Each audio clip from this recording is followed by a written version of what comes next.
我终于吃到动漫里的同款烤魚啦！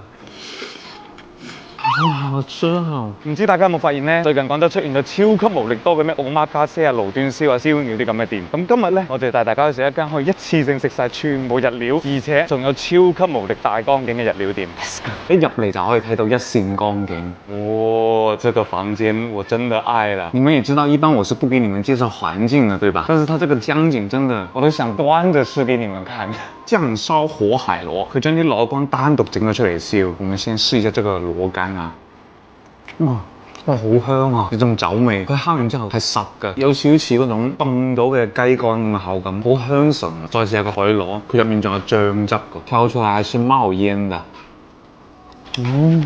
好好吃啊！有好輕微嘅辣味，好香嘅個醬汁，有啲個味噌嘅味道。好好吃啊！熟成戰斧牛排，超級多汁，你們看到嗎？好嫩啊，甜甜地啲醬汁，這肥肥的真的無敵。加上它這個辣椒粉，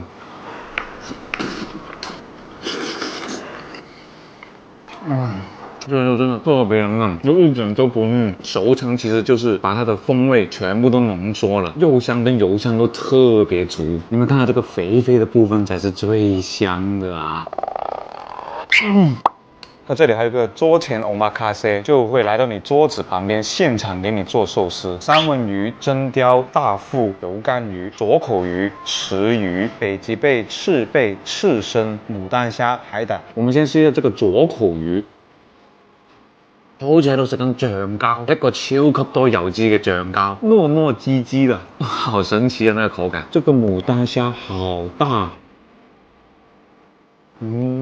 特別清甜，好像有點水果味。佢每8點到8點半就有個湯祭，就係日本人向神明祈求幸福保佑咁嘅一個儀式。跟住咧最尾就會有呢碗祝福湯分俾在場每個客人，有啲老火靚湯嘅感覺。不過食咗啲生冷嘢之後，你一碗熱湯真係好正。到我最期待嘅烤烏魚啦，佢呢個烤出嚟真係同日本啲動漫一模一樣㗎。你哋細個睇啲動漫會很想吃這個烤魚嗎？睇住佢喺嗰啲高河嗰度咁樣燒出嚟嘅，哇，超香嘅油脂味，